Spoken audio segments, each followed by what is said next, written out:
अस्सलाम वालेकुम, Mohsin गोदल from king marketing. आज हम आपके साथ शेयर करेंगे कि आपके नाम पे जो प्लॉट या ज़मीन है वो कितने तरीक़ों से जो है वो पाकिस्तान के अंदर ट्रांसफ़र करवाई जा सकती है। उसके मुख्तलिफ़ तरीक़ाकार हैं, जिनमें से आज जो मेन 4 तरीक़ाकार हैं उनको हम डिस्कस करेंगे। जिसमें सबसे पहले जो हमारा रजिस्ट्री इंतकाल का तरीका है, जो कि सदियों से चला आ रहा है, जिसमें कोई भी ज़मीन जो है पाकिस्तान के किसी हिस्से में जब ख़रीदी जाती है तो उसका एक ऑलरेडी एक प्रॉपर एक प्रोसीजर वज़ा किया गया है, जिसमें पटवारी होता है और तहसीलदार, और इसी तरह अब जो है वो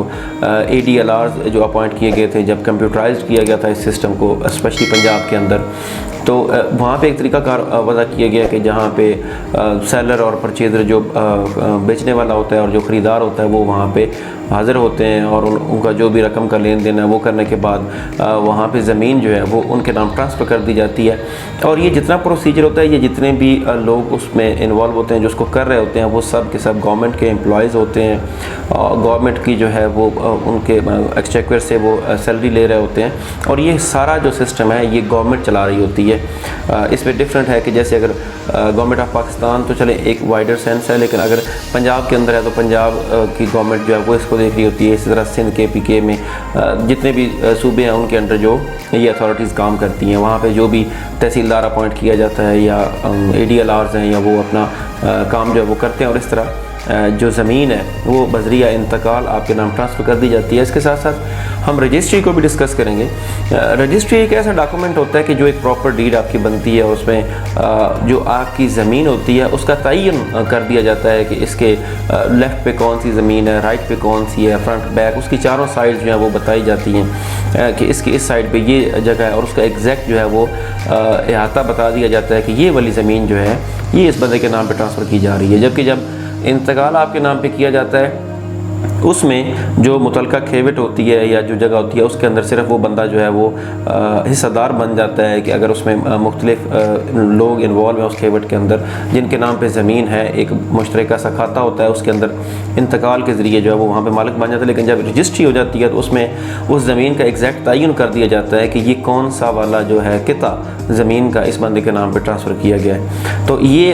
एक ट्रेडिशनल चला आ रहा है हमारा एक तरीक़ाकार, जो गवर्नमेंट इसको ओन करती है और गवर्नमेंट के एम्प्लॉयज़ जो हैं वो इसको प्रोसेस करते हैं। ये एक बड़ा ही ऑथेंटिक और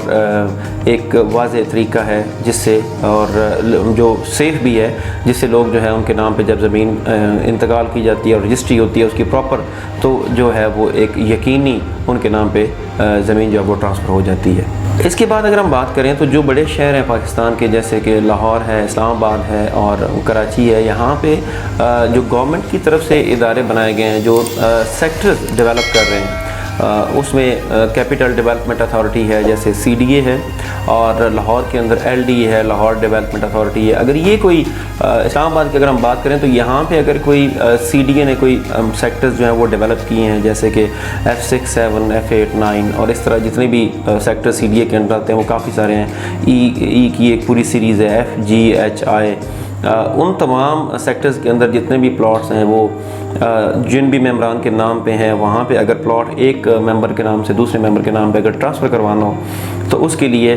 CDA से पहले एक लेटर जारी करवाया जाता है, NOC जिसको हम कहते हैं, नो ऑब्जेक्शन सर्टिफिकेट होता है कि इस प्लॉट के कोई बकाया जात नहीं है, या ये जो बंदा है ये इसको ट्रांसफ़र करवा सकता है, आगे किसी को सेल कर सकता है। तो उसके बाद जो है वहाँ पे एक प्रोसेस अडॉप्ट किया जाता है जिसमें सेलर और परचेज़र वहाँ पर जाके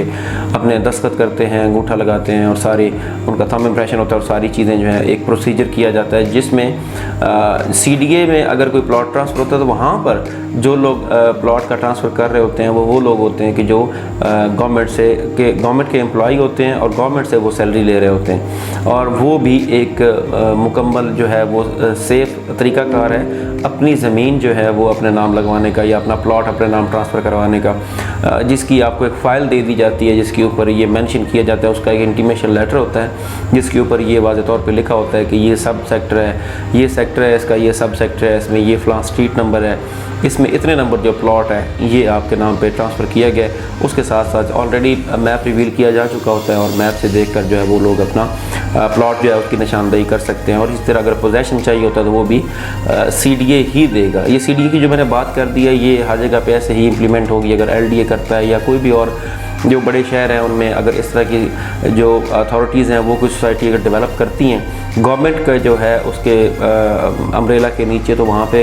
ये प्रोसेस जो है वो अडॉप्ट किया जाता है और यहाँ पे भी मेंबरान और जितने भी लोग हैं वो सिक्योर फील करते हैं कि हमारा जो प्रोसेस किया जा रहा है ट्रांसफ़र का, जो हमारे नाम पे प्लॉट ट्रांसफ़र किया जा रहा है, इसमें कोई धोखा या कोई फ्रॉड या कोई बोगस या जेली कागजात बनाने का या इस तरह का कोई मसला नहीं होगा इन फ्यूचर, क्योंकि ये तमाम काम जो है वो गवर्नमेंट के एम्प्लॉयज़ कर रहे होते हैं और गवर्नमेंट का इदारा जो है वो इसको ओन कर रहा होता है, जो इसका प्रोसेस कर रहा होता है। ये एक बहुत अच्छा जो दूसरा तरीका है रजिस्ट्री इंतकाल के बाद अपने नाम पे अपनी ज़मीन जो है वो ट्रांसफ़र करवाने का। इसके बाद अगर हम एक और तरीका, जो कि तीसरा तरीका मैं उसको कहूँगा अपने नाम पे प्लॉट ट्रांसफ़र करवाने का, वो हम बात करेंगे। ये बेसिकली तरीक़ाकार भी हैं आपके नाम पे प्लॉट ट्रांसफ़र करवाने के, और ये टाइप्स भी हैं कि इस तरह से फ़ाइल्स बनाई जाती हैं और आपके नाम पे जो है वो मुख्तलिफ सोसाइटीज़ जो हैं वो किस तरह चल रही हैं और आपके नाम पे प्लॉट ट्रांसफ़र कैसे करती हैं। कोऑपरेटिव सोसाइटीज़ जो हैं उनका ये एक बाकायदा, जैसे मैंने आपको अभी जिक्र किया है कि कोऑपरेटिव सोसाइटीज़ का एक एक्ट है 1925 का, वो ये एक्ट है जिसके तहत कोऑपरेटिव सोसाइटीज़ जो हैं वो काम कर रही होती हैं, उनकी जो बॉडीज़ बनती हैं और जो रजिस्ट्रार कोऑपरेटिव सोसाइटीज़ हैं वो उनको देख रहे होते हैं, उनके ऊपर चेक एंड बैलेंस कर रहे होते हैं कि वो किस तरह काम कर रही हैं। हमारे बहुत से मेंबरान जो हैं उनका ये सवाल होता है कि रजिस्ट्री इंतकाल का तो हमें पता है कि वो हमारे नाम पे एक प्रॉपर तरीक़ाकार उसका है, गवर्नमेंट की तरफ से वज़ा किया गया और हम एक फ़ी पे कर रहे होते हैं जिसके अगस्त जो है वो हमारा प्लॉट ट्रांसफ़र किया जा रहा होता है। लेकिन ये जो हमें एक फ़ाइल दे दी जाती है और उसके ऊपर नाम लिखा होता है और तो एक हमारी पिक्चर लगी होती है या उसके ऊपर कुछ तहरीर की जाती है, इसकी क्या ऑथेंटिसिटी है कि ये कैसे आप कह सकते हैं कि ये एक पेज जो सोसाइटी खुद ही बनाकर आपको दे देती है, ये किस तरह आप कह सकते हैं कि ये भी एक ऑथेंटिक प्रोसीजर है, या ये जो प्लॉट की फ़ाइल है इसकी क्या वैल्यू है। तो इस पर अगर हम बात करें तो जो कोऑपरेटिव सोसाइटीज़ हैं पाकिस्तान के अंदर, उनका एक प्रॉपर जो है वो वज़ा किया गया एक एक्ट, कोऑपरेटिव सोसाइटीज़ एक्ट 1925 से ये चला आ रहा है कोऑपरेटिव सोसाइटीज़ का एक्ट, जिसके तहत कोऑपरेटिव सोसाइटीज़ जो हैं उनकी रजिस्ट्रेशन की जाती है। रजिस्ट्रार जो है वो उनको देख रहा होता है कि ये कैसे काम कर रही हैं, और रजिस्ट्रार जो है वो एक गवर्नमेंट का एम्प्लॉय होता है जो इसको कोऑपरेटिव सोसाइटी जो भी उसकी अपनी जुरिस्डिक्शन में होती हैं, उसका जो इलाका होता है उसमें उनको देख रहा होता है। तो जो कोऑपरेटिव सोसाइटीज़ हैं वो कोऑपरेटिव सोसाइटीज़ एक्ट 1925 के तहत काम कर रही होती हैं, और ये भी सेमी गवर्नमेंटल टाइप इदारा होता है। और इसमें जो भी अथॉरिटी इसको चला रही होती है, जब एक कोऑपरेटिव सोसाइटी की रजिस्ट्रेशन करवाई जाती है तो उसके बाद जो उसके मेंबरान होते हैं, जिनको मेंबरशिप्स जो है वो जारी की जाती हैं, जिनके ऊपर बाद में उनको प्लॉट दिए जाने होते हैं, तो वो लोग हर 3 साल के बाद अपना वोट का हक़ इस्तेमाल करते हैं, और एक नई मैनेजिंग कमेटी जो है वो चार्ज संभालती है कोऑपरेटिव सोसाइटी का, और वो अगले आने वाले 3 साल के लिए उसके इंतज़ाम को चलाती है, जिसमें ज़मीन की ख़रीदारी करना, सोसाइटी के अंदर डेवलपमेंट करना, लोग जो वहाँ पे हैं उनको पोजेसन लेटर्स जारी करना, सोसाइटी के अंदर जो ट्रांसफ़र्स हो रही हैं वो करना, और इस तरह के जितने भी मामलात एक सोसाइटी के अंदर होते हैं उसमें वो एक पूरी एक हायरार्की बनी होती है, जिसमें प्रेसिडेंट होता है, उसमें जनरल सेक्रेटरी होता है, और एग्जीक्यूटिव मेंबरान होते हैं, उनकी मीटिंग्स होती हैं, और उसमें फिर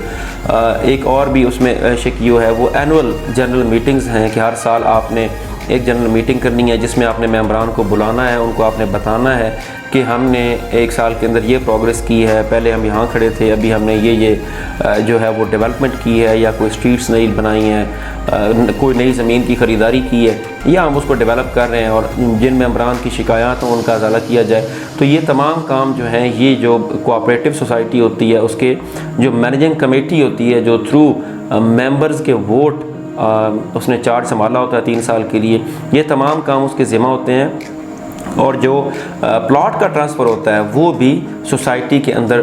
ट्रांसफ़र किया जाता है, और वहाँ से आपको एक इंटीमेशन लेटर जारी कर दिया जाता है, जिसमें जनरल सेक्रेटरी जो सोसाइटी का होता है उसके सिग्नेचर्स होते हैं, उसकी स्टैंप होती है, और इसी तरह जो दूसरे उसमें अथॉरिटीज़ इन्वॉल्व होती हैं वो सारी उसके ऊपर अपना साइन स्टैंप करती हैं। और वहाँ पे भी अगर एक कोऑपरेटिव सोसाइटी के अंदर आपने अपना प्लॉट ट्रांसफ़र करवाना हो तो वहाँ पे भी ये पूरी ज़िम्मेदारी कोऑपरेटिव सोसाइटी का जो स्टाफ होता है, जो मैनेजिंग कमेटी होती है, उसके ऊपर होती है कि वो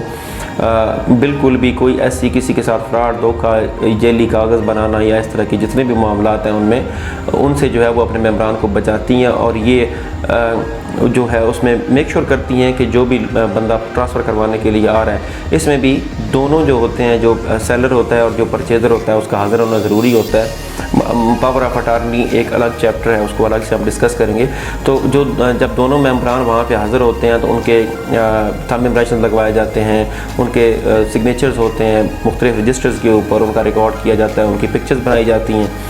उन पिक्चर्स को उस रिकॉर्ड का हिस्सा बनाया जाता है कि ये लोग यहाँ पर मौजूद थे।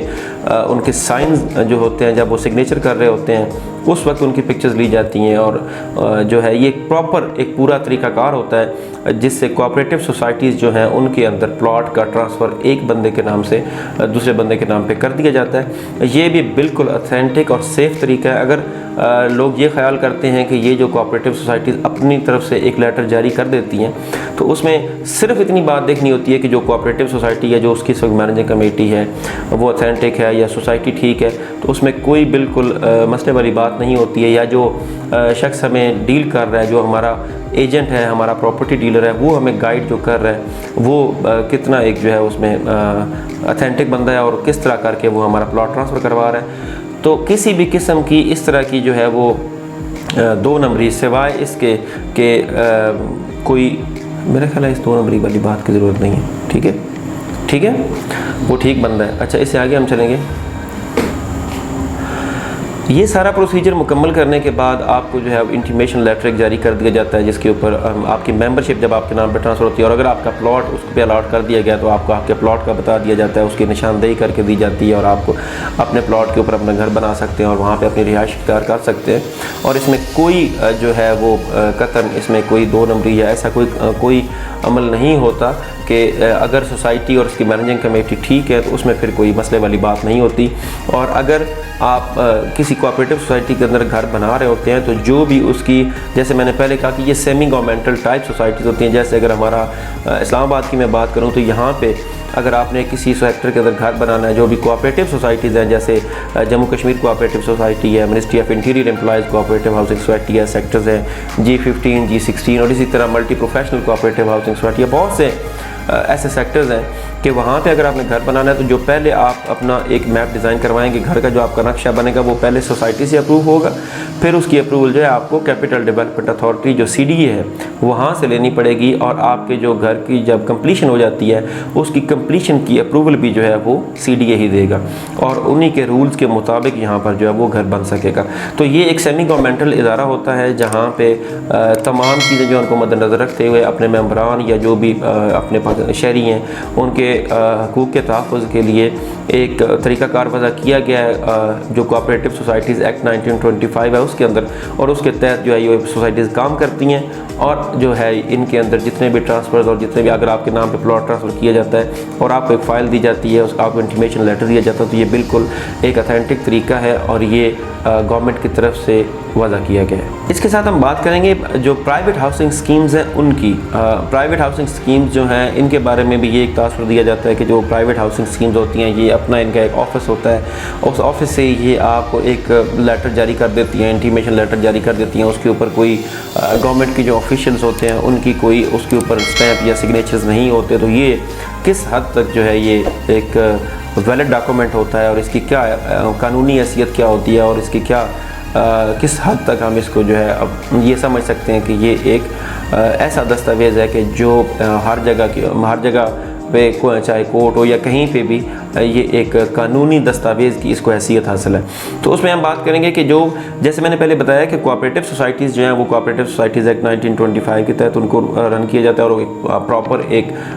एक्ट है जिसके तहत वो चल रही होती हैं। लेकिन जो प्राइवेट हाउसिंग स्कीम्स हैं इनका अलग से जो है वो एक्ट बनाया गया है, रूल्स बनाए गए हैं। जैसे कि पंजाब के अंदर जो है वो Punjab private housing schemes rule 2010 आए थे, अभी उनमें अमेंडमेंट्स भी की गई हैं, और पंजाब हाउसिंग स्कीम्स रूल्स 2022 जो है वो 2022 के अंदर आया है। तो उसके तहत जो भी प्राइवेट हाउसिंग स्कीम्स होती हैं वो अपने आप को रजिस्टर करवाती हैं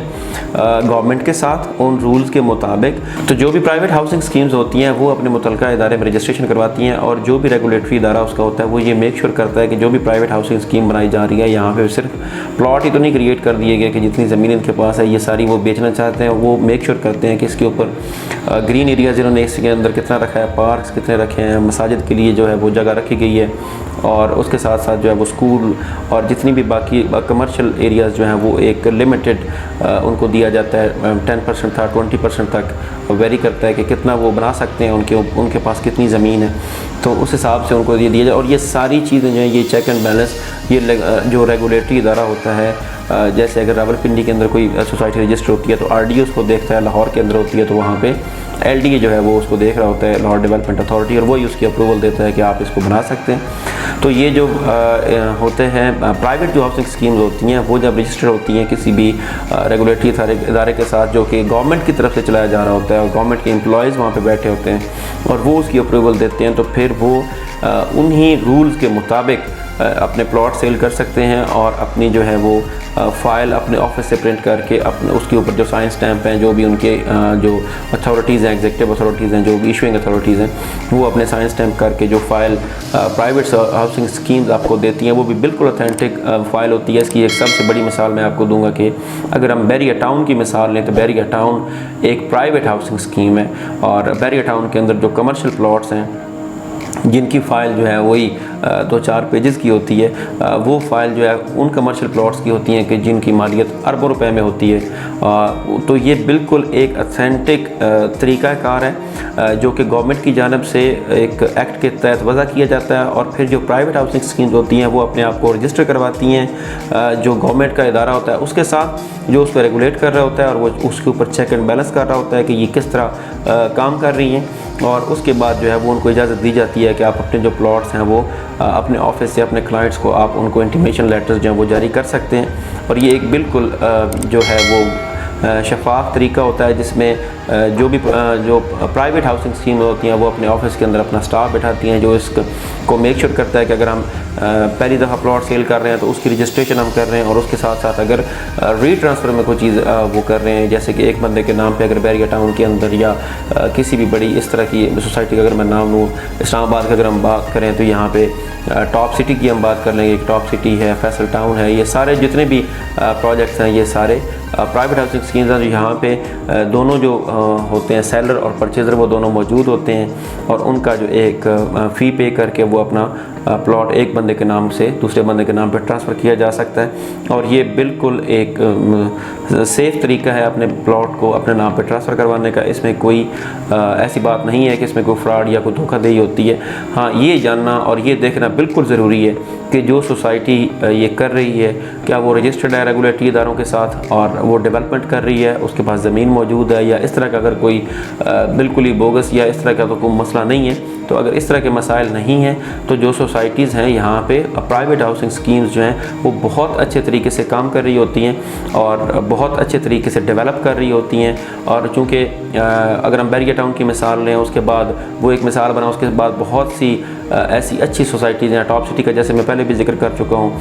इस्लामाबाद के अंदर एक बहुत अच्छी जो है वो हाउसिंग स्कीम है। ये कोऑपरेटिव से चूँकि हट के हैं तो मैं फिर इनके नाम ले रहा हूँ। हमारे पास जो है वो फैसल टाउन एक बहुत अच्छा एक नाम है प्राइवेट हाउसिंग स्कीम्स के अंदर। तो ये जितने भी इदारे जिनका मैंने नाम लिए, ये सब के सब अपने ऑफिस के अंदर आपका प्लॉट जो है एक बंदे के नाम से दूसरे बंदे के नाम पर ट्रांसफ़र करते हैं और मेक श्योर करते हैं कि किसी भी जो उनका मेंबर है उसके साथ कोई धोखाधड़ी या फेब ना हो। तो रावलपिंडी और इस्लामाबाद के अंदर अगर आपने अपनी कोई भी इन्वेस्टमेंट करनी है, आप अपना कोई प्लॉट ट्रांसफ़र करवाना चाहते हैं, उसके बारे में आपको कोई भी मालूमात दरकार है, चाहे वो CDA से मुतल्लिक़ हो, रजिस्ट्री इंतकाल से मुतल्लिक़ हो, और जो प्राइवेट हाउसिंग स्कीम्स हैं इनका ट्रांसफ़र की बात हो या कोऑपरेटिव सोसाइटीज़ की हो, तो आप किंग मार्केटिंग के दिए गए नंबर पर अभी रब्ता कर सकते हैं। बहुत शुक्रिया।